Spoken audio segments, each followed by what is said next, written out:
They said, "Wait in the high-speed rail lounge, Grandma. We will come back after check-in." I nodded because that is what you do when your son uses that careful voice, the one meant for toddlers and the elderly, the confused and the inconvenient. Daniel gave the smallest smile, already glancing over my shoulder at the departure board. Paula squeezed my arm and said, "You deserve to relax," like the word relax was a leash. Then they drifted toward the glass doors with the children and the carry-ons, a softer blur of family sliding into the current. The lounge smelled like lemon cleaner and paper cups, screens hummed with silent news, and looped footage of trains sliding into stations like knives into velvet. Outside the window, tracks ran in perfect lines, toward somewhere that was not mine yet. I chose a chair near a fake ficus and set my small suitcase by my feet. On my lap lay the trip shirt Paula had insisted I wear, pale blue, with a cheerful phrase across the front that made me feel like a pamphlet. I folded it into a rectangle and tucked it under my coat. At first, I watched the glass doors the way a dog watches the driveway. 2 minutes, 5, 15. People came and went in small, efficient bursts. Travelers in sharp coats checked their watches and sipped coffee they did not taste. A child cried, then stopped.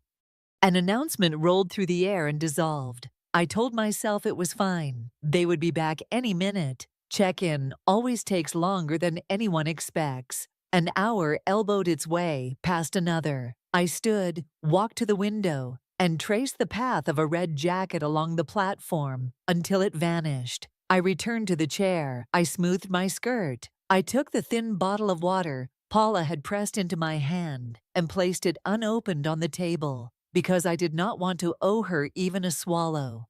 My phone sat in my purse like a sleeping insect. I did not wake it. I have never liked the sound of begging on a voicemail. By the third hour, I stopped pretending to read the schedule board. A woman across from me ate a sandwich and checked a crossword. A man fell asleep with his mouth open, then jerked awake as if pulled by a string. Somewhere a janitor laughed at a joke I could not hear. I felt very still, like the center of the station had hardened and chosen me as its stone.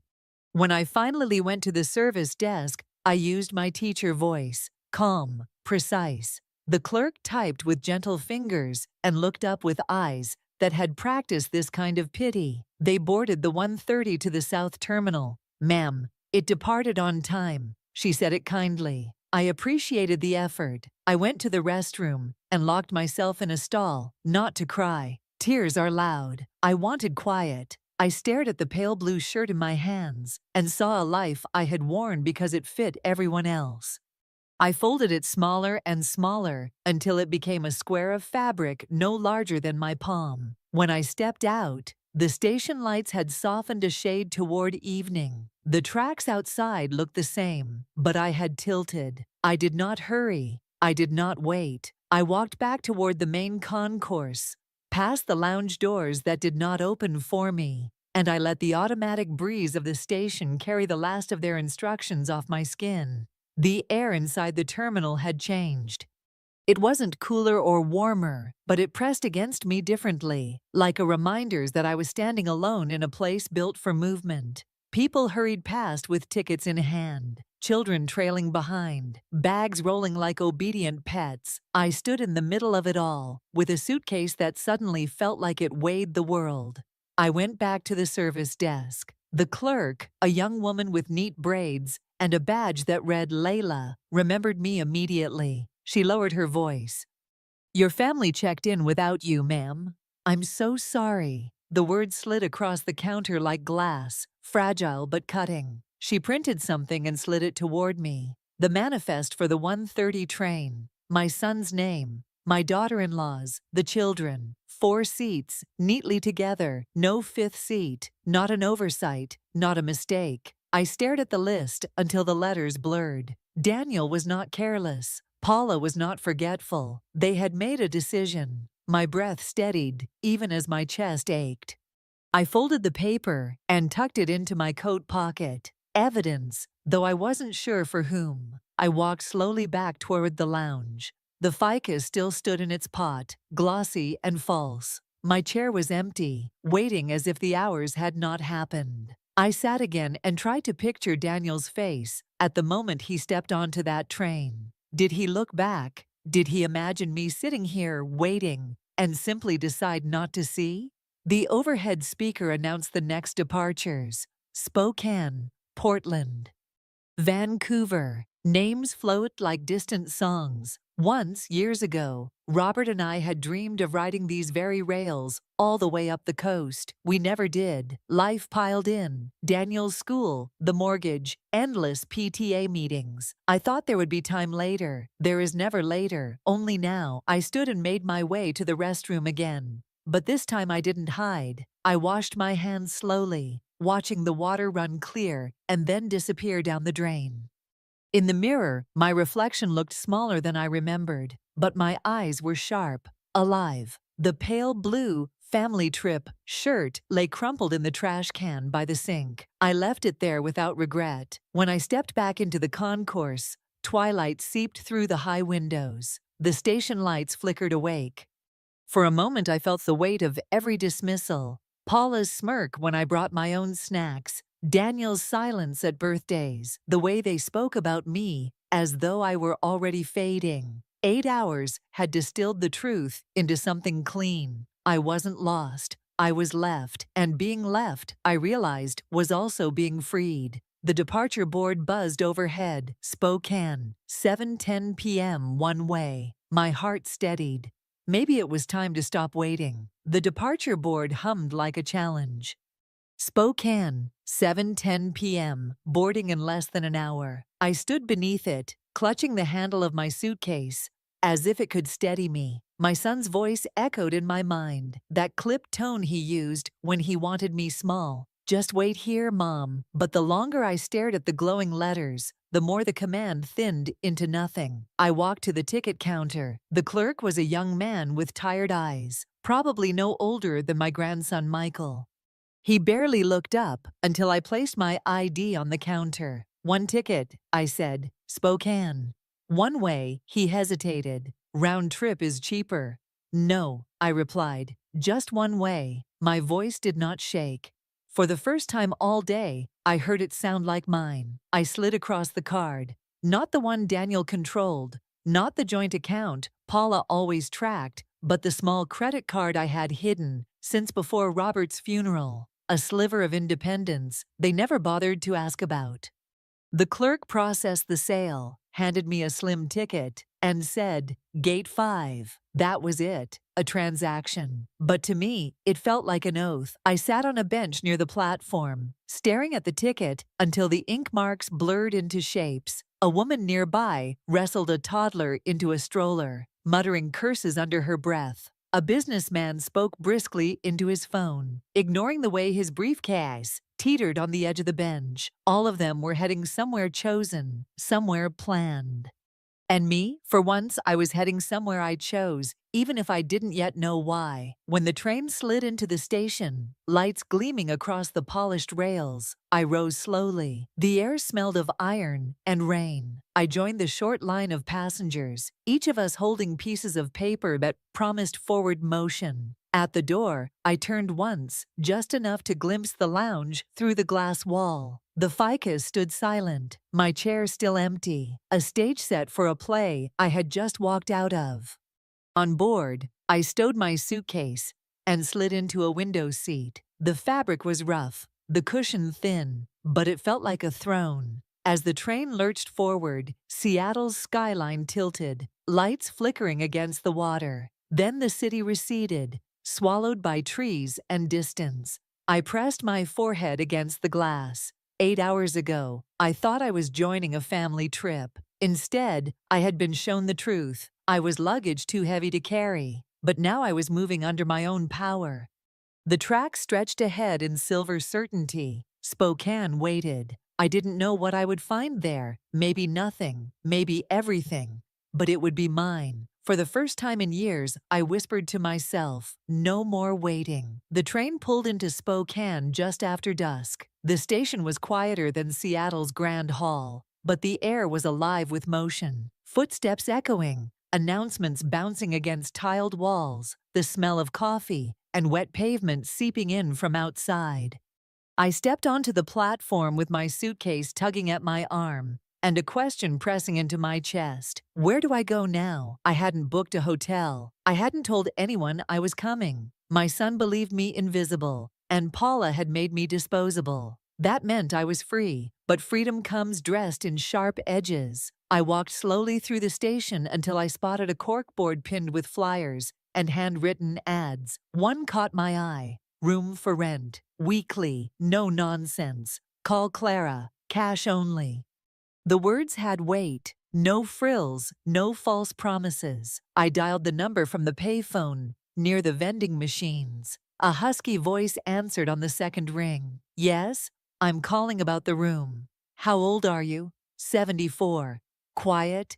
Yes. No guests, no parties, and you pay on time. You cause trouble. You're out. Something in her bluntness made me exhale for the first time all day. That's fine. She rattled off an address. Come now if you've got cash. Then she hung up. I hailed a cab with the last of my courage and gave the driver the address. The city outside the window flickered between shadow and neon. My reflection stared back, thinner than I remembered, but lit by something new.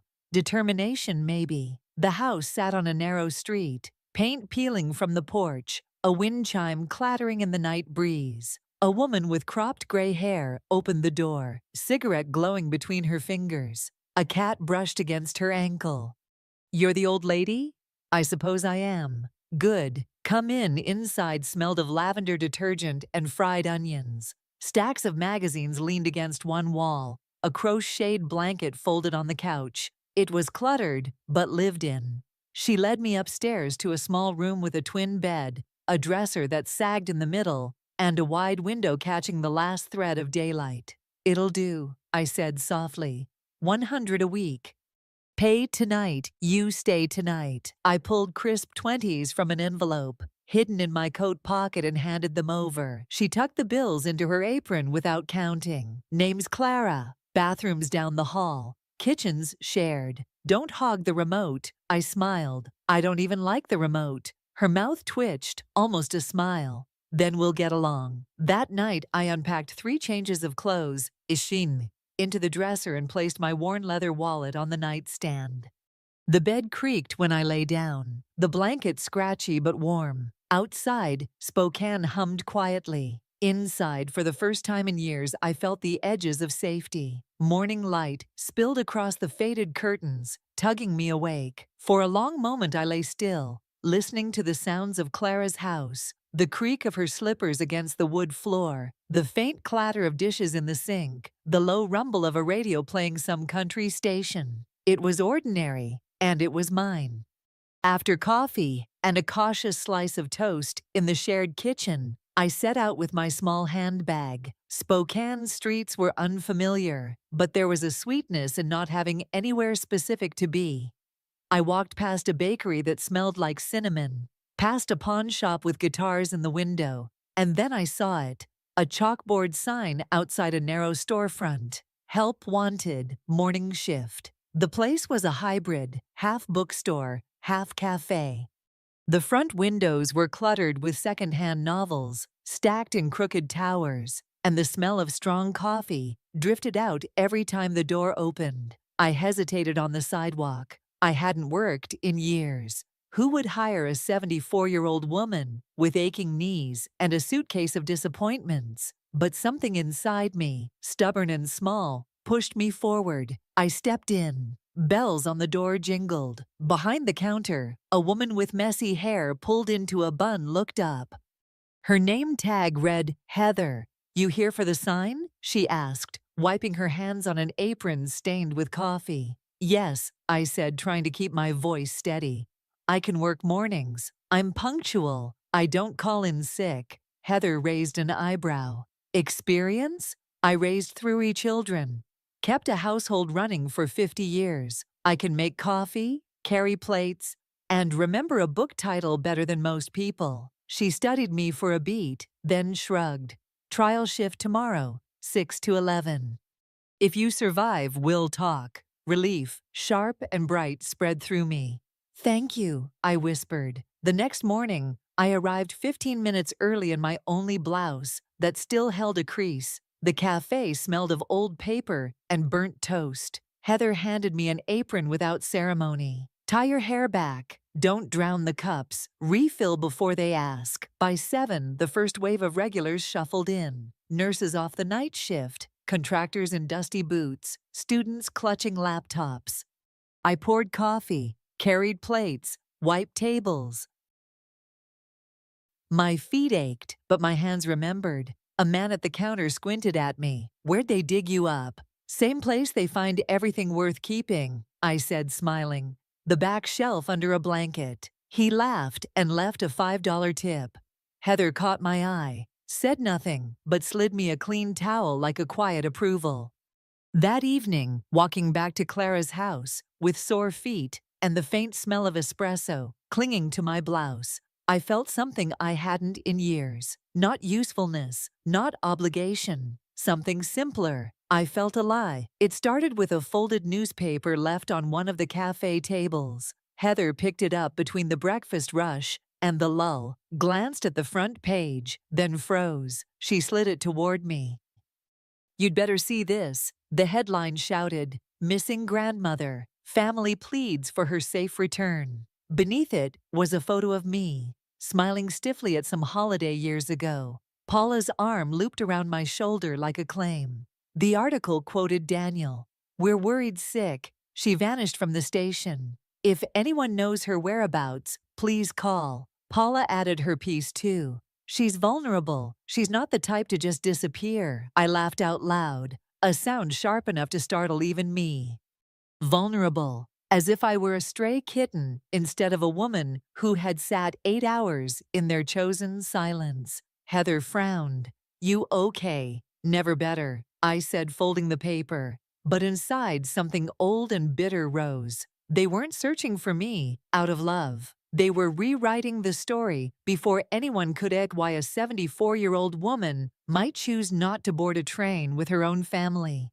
That afternoon, Clara found me at the kitchen table, the paper still folded beside my teacup. "So they're making noise," she said. "They're making theater," I replied. She lit a cigarette, blew smoke toward the window. "Don't let them decide what part you play." 2 days later, he appeared, a man in a dark suit, polished shoes, carrying a leather briefcase that looked more expensive than my entire wardrobe. He waited until my shift ended, then approached the counter. "Mrs.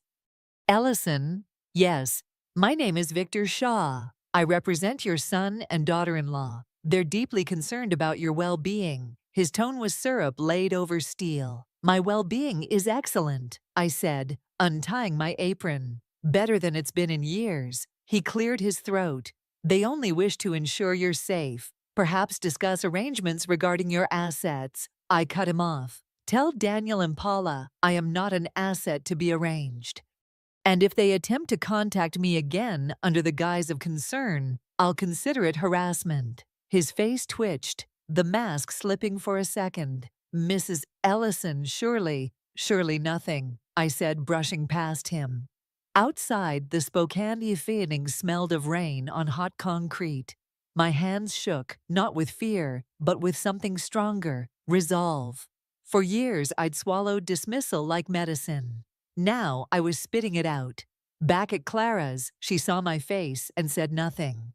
She just slid a plate of leftover lasagna toward me. "Eat," she muttered. "You'll need strength." And I did. Because the family wasn't finished. But neither was I. The letter arrived in the morning mail, tucked between a stack of grocery flyers and a bill Clara muttered about under her breath. She dropped it onto the table, where I was buttering toast. "For you," she said, eyebrow raised. "Handwriting looks young." I picked it up carefully. The envelope had no return address, only my name written in looping strokes that tugged at my memory. My hands trembled before I even tore it open. Inside was a single sheet of lined paper. "Grandma, I don't know where you are, but I hope you're safe. Dad and Paula say you disappeared, but I know that isn't the whole story. I miss you. I remember the afternoons we built birdhouses, the way you let me read poems out loud without laughing. Please, if you can, let me know you're okay. Love, Michael."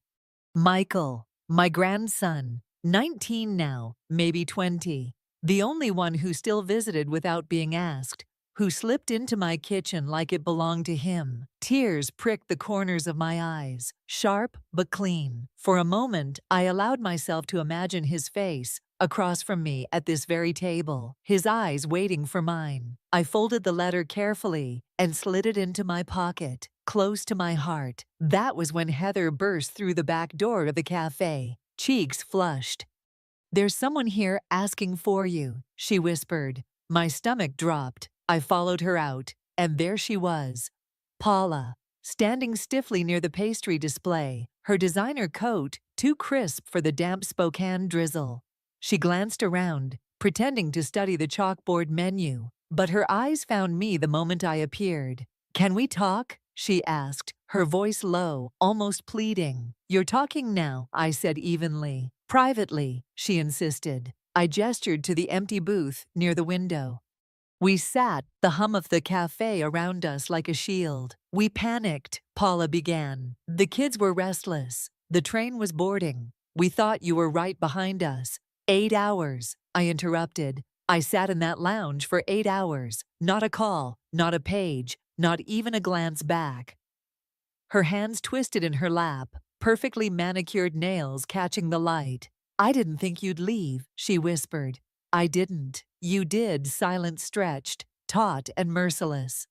Finally, her eyes lifted, glossy with something close to honesty. "I was jealous," she admitted, "of how Michael looks at you, of how you never had to try and he adored you anyway. I didn't want your shadow in every room." For a heartbeat, I almost pitied her, but pity is just another form of leash. I rose slowly. "I'm not your shadow, Paula. I'm my own person. And I finally remembered how to be one." She said nothing more. She left her coffee untouched and walked out into the drizzle.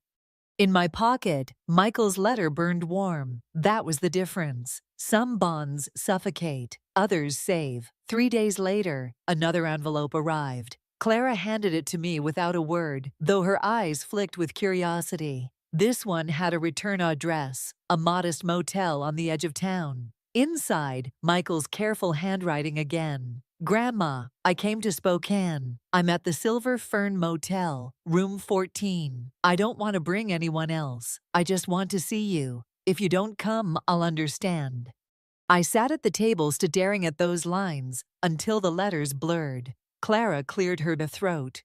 "Well, I need to go," I whispered. She nodded. "Then go. Don't make him wait." The next morning, I put on my navy wool coat and the blouse I had pressed the night before. Not for them, not even for Michael, for me. The walk to the motel was long, damp with early fog. My heart kept pace with my footsteps, steady but heavy. Room 14's door opened before I knocked.